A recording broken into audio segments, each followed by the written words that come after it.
all you New Yorkers. I think those deals are probably the most exciting to work on right now. It's a great business model and a lot of people do it. I don't think that program even exists anymore. Then those deals just won't work.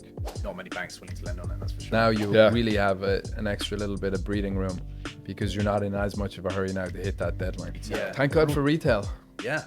When you think you're in the bottom, you're probably too late. So Which is always, I think, a really exciting time to pick up some new business. you wouldn't start to get grey hair though if that happened. So they're just selling because this is the right time for them to sell. So here we are. So we decided to record a Q1 market update for investment sales in Repco HQ on 58th Street. Mitchell, the Brit in the Bronx, has the numbers fresh on his desk for how the For Bronx Q1? performed for Q1. So just before you even dive into all that, like when you talk to sellers and when you talk to buyers, what's the mood out there today? So we're recording in May 2024. I think it's the same as it's been for the last 6 to 12 months or so. You know, people waiting to see what happens with rates. Now's not a good time to sell unless there's a real reason to, like a debt maturity or some management headache. And buyers are looking for opportunities, and particularly the ones with cash in the bank, they want to buy good value. And that's a relative term, but deals are still happening. I think volume's down pretty significantly with transactions, but just got to make matches, make marriages out there. What are you saying to owners in pitches today? What are we saying? Depends on their personal circumstance and what asset type it is. But if they have, for example, if there's a guy that owns a multifamily building and doesn't want to manage it anymore, and he wants to do a 1031 and buy, about 3% at least, then that's a good story. Mm-hmm. Or if it's a distressed opportunity, which we're seeing recently with a couple of our new listings. But I'm saying that interest rates, people were hoping they're going to come down in the first or second quarter. That's not happening. Don't think so. Well, who knows, but probably not before the election. And I think a lot of sellers are waiting to see what happens there. So once they start to come down, I think you'll see a lot more activities, particularly for like cash flow driven assets like multifamily and retail that's occupied, that sort of thing. Mm-hmm. As soon as that election is done, then they'll be saying we're waiting until the new year. We're going to get our taxes filed, and there's always something. I think people throw out those things. We're waiting for the election. If you're a seller, I think you're going to sell. It doesn't matter what's happening. Yeah. Trying to find those market clearing sellers. Yeah, and as we know, as we know as a broker, there's like opportune times to make deals happen. Mm-hmm. Like now period, the fall period. Summer's obviously a bit quieter, so I think as a broker you've got to be selective, and you'll get a feeling from the seller whether they're in the mood to transact or not, or you're just providing information to them, updating them on where the market's at, which is fine also. Mm-hmm. But yeah, how about yourself? I don't think it's a good market to sell into unless you have a really good reason. So like you alluded to with debt, disease, divorce, they're usually the big motivating factors. Unless one of those is present or there's some sort of partnership challenge or dispute going on. It's also just such a headache to run these things. I think so many people think they're sellers because they're just so tired and they're sick of the headache. But when they actually look at what the return is or what they'll get at the closing table, they're usually like, oh, I can put up a longer term headaches. A good example was the lady we met yesterday. The building on East Fordham Road, which is a great mixed use building, a liquor store, and Fordham University leasing upstairs. They have no debt. They want to sell the building. They have a partner in Israel that they want out, but there's no like clear motivation to transact right now. They're just sort of seeing where the market's at and tracking it. But I think that's a good example of they're not necessarily motivated to go right now. Yeah. But when interest rates come down, particularly that example is a cash flow driven asset. So you just know when rates are coming down, cap rates are going to come down as well. Yeah. Yeah, we drove a lot of the Bronx yesterday. I think we were in 5 or 6 different neighborhoods. We had some really good meetings. I think that a lot of folks believe based on those meetings that we're not at the bottom yet, that there's still some pain to come, which is really hard to believe. Yeah. Just considering how quiet it's been. I really feel that February, March period just passed has been one of the quieter times in the last, as long as I'm doing it, 5, 6, 7 years. That's been, it felt like the quietest just in terms of action. Yeah, I agree. So we were lucky enough, we sold several deals in Q1. A lot of them were legacy deals that took a heck of a long time to get to the closing table. So I don't know if they're good indicators of where the Q1 market was, but still we got them done. So we got a large multifamily building done, elevator building, Washington Heights, retail deal in Williamsburg, Brooklyn, and then you had some really nice development trades, right? Do you want to talk about just the flavor of those so we can get an idea? Yeah, so the development transactions in the Bronx, the Bronx is driven largely by affordable housing, as most people know in that market. The transaction was on Furman Avenue. It was bought by an affordable housing developer partnering with a non-profit, which is typical for these types of affordable deals. They go to the HPD, the city, to get funding in order to construct the building. But because that's such a long pipeline, which ties into the seller motivation there, they get something called the acquisition loan fund in the interim whilst they're waiting for money from HPD. So they have to lock the deal up in contract. Yes. Right, and then they start their HPD process. Yeah. How long does that take? Well, they typically sign before they're in contract. They'll take the site to HPD and they say, "Hey, we're looking at the site. We think we can do X number of affordable units. It's going to be these income bands," and then that's sort of the first step. And then once you get into contract, then you're getting more HPD commitment letters before closing. And then say HPD are going to take X number of years, or your number 50 in the pipeline, they're going to go to the New York Acquisition Loan Fund in the interim to get the financing to close. And having a non-profit helps that process, particularly if you're done via MBE, because they promote that type of business owners. And that ties a little bit into some of the seller motivation from a few of our clients for these pieces of land in the Bronx. Some of them are frustrated and tired of waiting for the money from HPD. It takes and it's drying up, right? Yeah, a lot of the funding's dried up. A lot of HPD staff have moved to the state, so they're under-resourced. HPD is for anyone who's not involved in development. So housing and preservation development. Yeah. So and they have basically the purse strings for affordable development. Exactly. And it ties in nicely with non-profits. For example, another affordable housing deal we have in contract right now is being bought by a non-profit directly, and they're going to the state for funding, OMH, the Office for Mental Health, to build supportive housing. So there's all these sort of programs that buyers are trying to utilize. Some sellers we're seeing are frustrated with the process for waiting for HPD, so they'd rather sell their assets, the land, and buy the types of real estate. So it depends on you. You've got to want to be in that business. I think the affordable housing business has got more competitive since COVID. It's funny, I was joking yesterday that affordable housing developers want to be market rate developers and market rate developers want to be affordable housing developers. Grass is always greener on the other side. Yeah. Exactly. But I think the affordable housing business is a great business. And I think there's continued to be lots of that in the Bronx. It's got to be, doesn't it? I feel like if it's in the Bronx, it's got to be a program to make it work. Exactly. Even on the multifamily side, it seems to be all Section 8, so you can beef up those rents and get the market rate rents. Exactly. All our Albanian friends we were with yesterday, they all have Section 8 tenants. Section 8. And they know they're going to get the income, the security of income. Because with Section 8, you're guaranteed whatever the market rate would be, and maybe they get 70% of that from federal reserve, funds, and then they get the balance, maybe 20-30% from the tenant. Exactly. And they know they're going to get the money.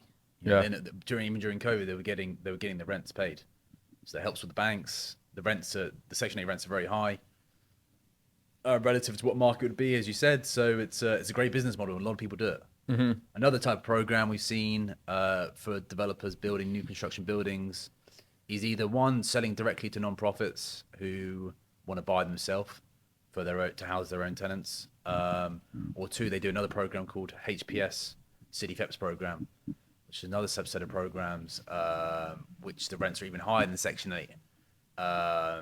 So it's a great business model and a clear pathway to creating strong cash flow for developers. So it's an interesting business. A lot of different programs to get your head around. Yeah, program after program in the Bronx. So zooming out a little bit then, before I just dive into Upper Manhattan, what were the numbers for the Bronx? So typically we say the Bronx is a $2 billion a year market. $2 billion a year market. That's sales volume. Prior to 2018, just to give it some context, it was below a $1 billion a year's market. 2018, Brookfield bought the piece of land in the Bronx, and that made it a bit more institutional. So you see dollar volume and transaction sizes trending upwards. with institutional capital going to that market. But now it's sort of at 3 averages been around 2 billion, around 200 transactions a year. How does that compare to the Upper Manhattan market? So Upper Manhattan is usually a billion. Yeah. And this quarter Q1 was 110 million, so about 10% annualized of what that would be. So usually you would see a quarter come in 300-400 million, and we're at 100 million. So it's obviously well down from a typical market. That's mostly driven by multifamily. So multifamily was 50% down compared to Q1 2023. Reasons you hit on there, interest rates are a big one. I think now folks are really thinking as well that these rent laws, there doesn't seem to be any relief coming. Some sort of watered down good cause eviction was passed, which was in the pipeline for quite a while. But now it's been tied to the new 485X program, which is going to replace 421A. Lots of legal codes here to discuss. But yeah, I think now a lot of owners think, and with the Supreme Court as well, rejecting that decision to take the case that the 2019 rent laws were unlawful. Yeah. So you think a lot of buyers were hoping for that? I think a lot of folks now are like, listen, this is really it. We're not getting any relief. Yeah. If we are going to get out of this, we just have to get out of it. I don't think that waiting a year or two is going to change things dramatically. What it might change is the interest rate environment, which will obviously improve cap rates. So it'll compress cap rates, allow sellers to get a lower cap rate, which is a higher sale price. But right now it's very formulaic, valuing these buildings. If I'm borrowing from a bank at 7%, that means I need to at least get an 8 or 9% return on my purchase. And if sellers are still asking for 5 or 6%, then those deals just won't work. So this multifamily, I know you can't talk much about it, but the multifamily building you just sold, what was the rationale and the business plan for the buyer? So the buyer is going to come in and add these units to their own portfolio. They're professional operators, so they will be able to really give the building the investment it requires, and also long term they'll do very well there. But that's what we're seeing on these buildings. If it has to have good scale, so you got to have a lot of units in there that they can get efficiencies out of their operations. Seen a lot of guys buy buildings, not that particular one, but buy buildings where they can actually move tenants across the street or up the street to unlock a preferential rent, which might be the hidden value in it. Even moving them around their own buildings, like that seems to be one of the few ways that owners are trying to. It's interesting to unlock that value, because if you have a rent, for example, at $1,000 a month, and that's a preferential rent, but the legal rent there could be $2,000.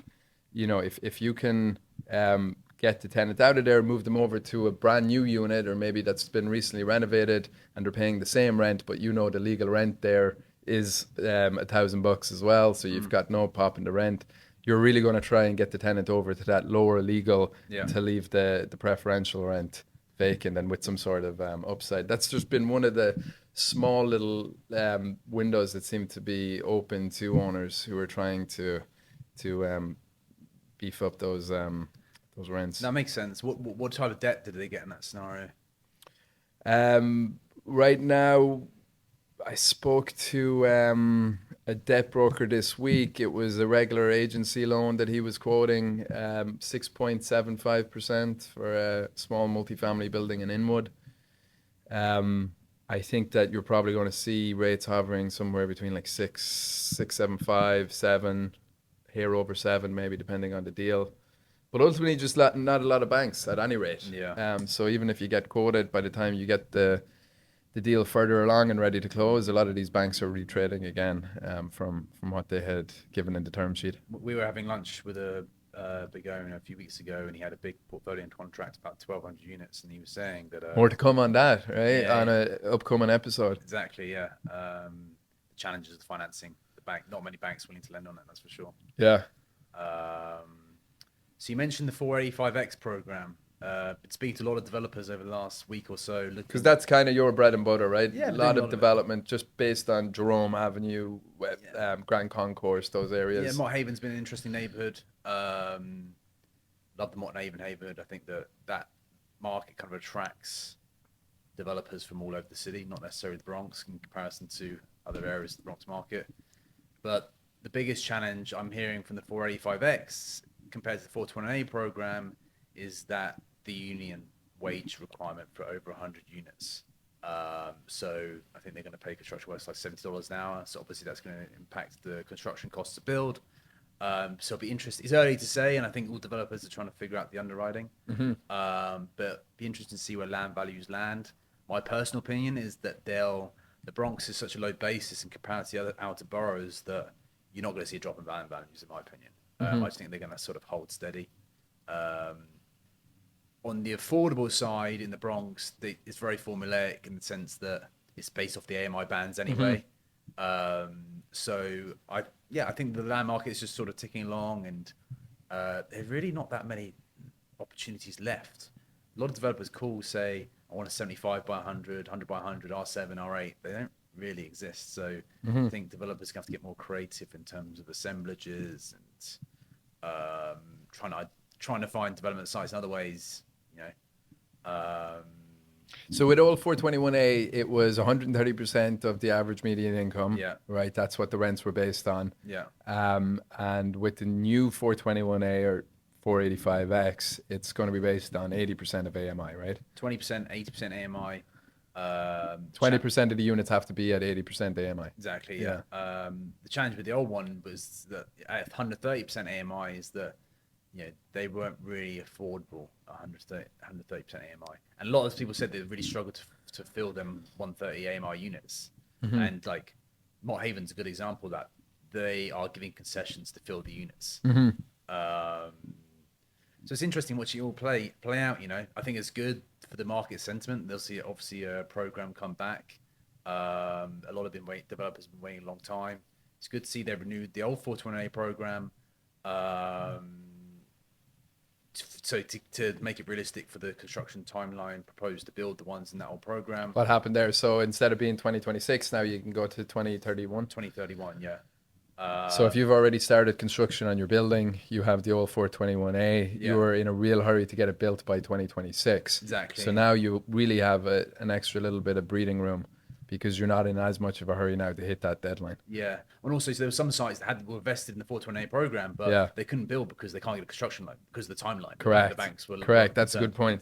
And that leads in nicely to one of our new listings from one of your clients.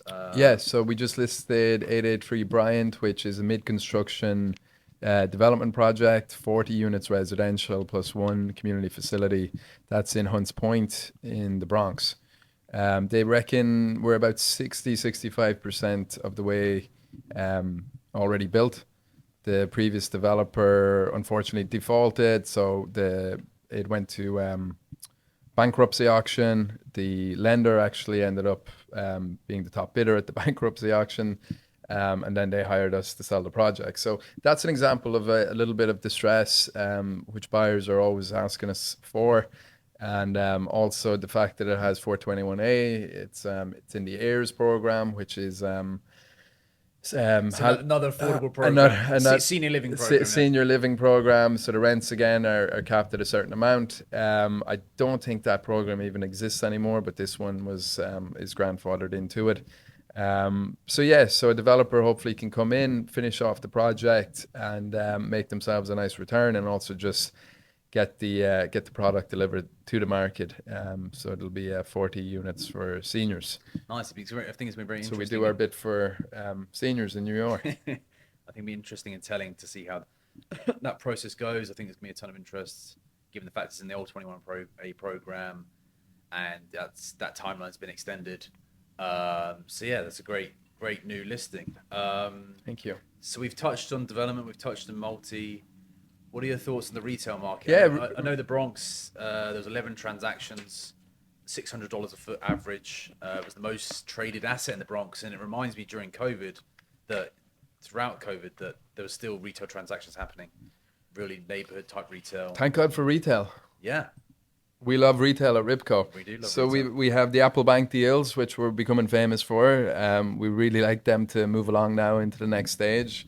We do have a couple of contracts in the works for those deals. But again, at least with a retail deal, I always think you can still sell the dream, because if the buyer has a vision for it and he has the relationships with the right tenants, then he can come in and you can really hit some great numbers on these deals, especially in areas like the Bronx, Upper Manhattan, where you have that workforce type of retail. Yeah. And I think those deals are probably the most exciting to work on right now. Yeah. But again, cost of capital is expensive, cost of construction's gone up, so none of this stuff is easy. But when you have a quality location and you have owners like Apple Bank, who the market knows is they're not going to be running it the same way a regular retailer will, right? So they're going to require smaller footprints, so moving within the neighborhood and still servicing their banking customers. But they're going to leave behind large footprints like they have on 207th Street and Inwood, which we sold for 7.9 million back in 2022.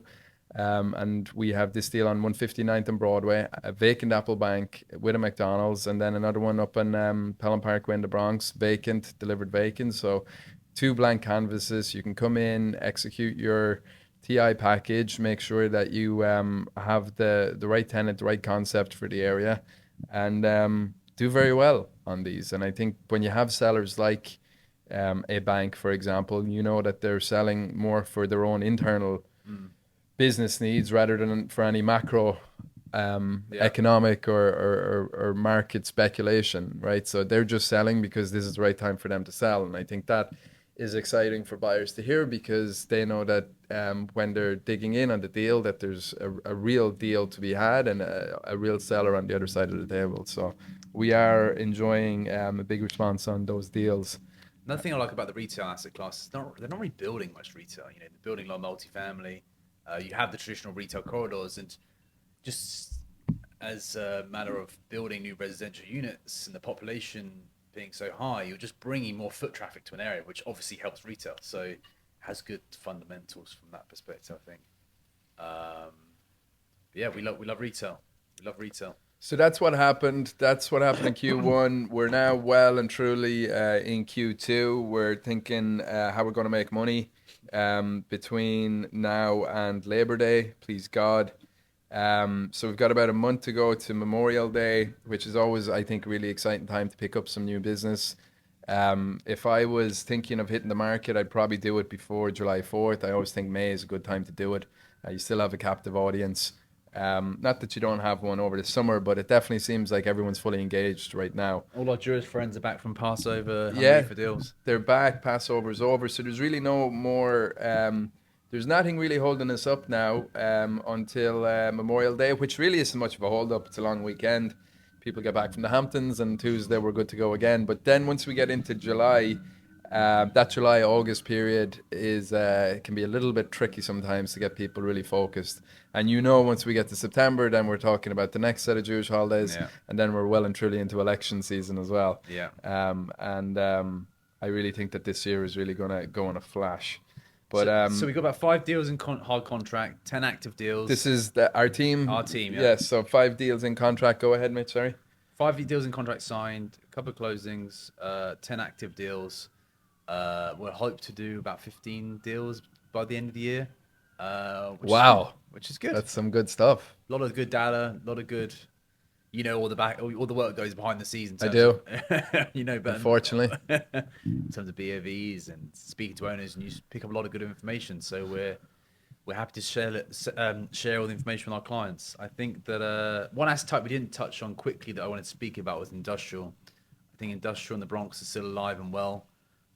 We're selling a big piece of industrial land on the water in Port Morris. M3 zones, so heavy manufacturing. If you go on Zola and look how much M3 zoning is left in the city, it's scary. It's hardly anything. So it's basic supply and demand, where that is going to be industrial for a very long time. And particularly in that pocket of the Bronx where you get into the Brooklyn Expressway so quickly into Manhattan, that is operational to the city. So like concrete cement, trying to think of Fresh Direct to there, UPS, Amazon, New York Post. So they're not going anywhere. So that's why we've seen a lot of bullish industrial REITs and owner users interested in that piece of land. So I'm hoping that's going to get done by the summer, and we have a couple of nice closings. That's great. And how are you feeling about 2024 in general? Like, what's to come? I'm feeling bullish. We have Bullish. to be bullish. We have to be bullish, right? And I am. You know, like hopefully the rates come down. I think now is a great time to buy, and I'm not just saying that because I'm a broker. We've seen values come down a lot. Mm-hmm. Some people think we've hit the bottom. Who knows? Mm-hmm. But when you think you're in the bottom, you're probably too late. So That's true. I think now is a great time to buy. You're seeing, you know, depending on what asset type, but I think all the asset types there's an opportunity. You know, particularly in the markets we focus on. Listen, the last couple of sales we've done, we've called around to all the backup buyers to tell them the deal got done. I said, but I would have paid you that. Of course, yeah. So this always happens, and that's how you know that you know, people are beginning to think like, okay, maybe I should step up a little bit more and be little bit more aggressive with my broker and forceful and really let them know where I am, because throwing out like, oh, let me know when it gets to a certain number, that doesn't get you and me too fired up, right? We want to see who's willing to step up, sign on the dotted line, and avoid all the fun games back and forth. You wouldn't start to get grey hair though if that happened. Yeah, I'm trying to hold on to my hair.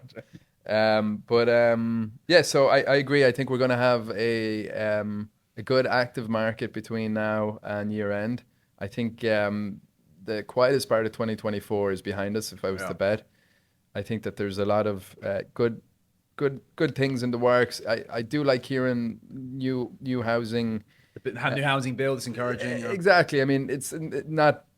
Listen, both sides seem somewhat disgruntled by it, but no side seems totally devastated by it. So that means that she probably got it right, Governor Hochul. And what else can you do? I mean, she's probably just trying to take care of her next election and keep as many people on board as possible. And that's just the game of politics, I guess. But for us, it's definitely helpful to have some clear indication on what can and can't be built at whatever income band or percentages.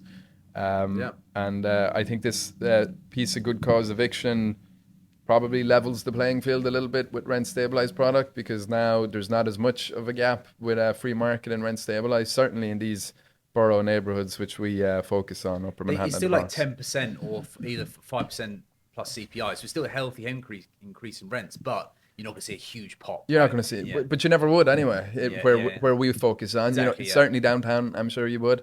But even I read, I think it was rents over 6,000 are exempt. Okay. So that's a lot of rents downtown that this won't affect either. Yeah, I see. So if you're paying 7,000 for your 2-bedroom down in the West Village, good cause eviction doesn't apply here. Interesting. That was a fun look at the market. Sometimes it's nice just to do it, the two of us, and completely sober with no alcohol and no guests. We'll do another one over the summer just to keep everyone updated on what we're seeing. Great. And if you're enjoying the episodes, we're trying to build out our platform and make it a little bit more interactive. And Lyra's going to be happy that I'm plugging our Instagram. We're on Apple, we're on Spotify. We've got new producers on board with Tamara, and we're hopefully going to have more episodes coming up over the summer. Yeah, we've got some coming up. Some good guests. Thanks for listening. Like, share, subscribe. Thank you. All right, cheers. Cheers.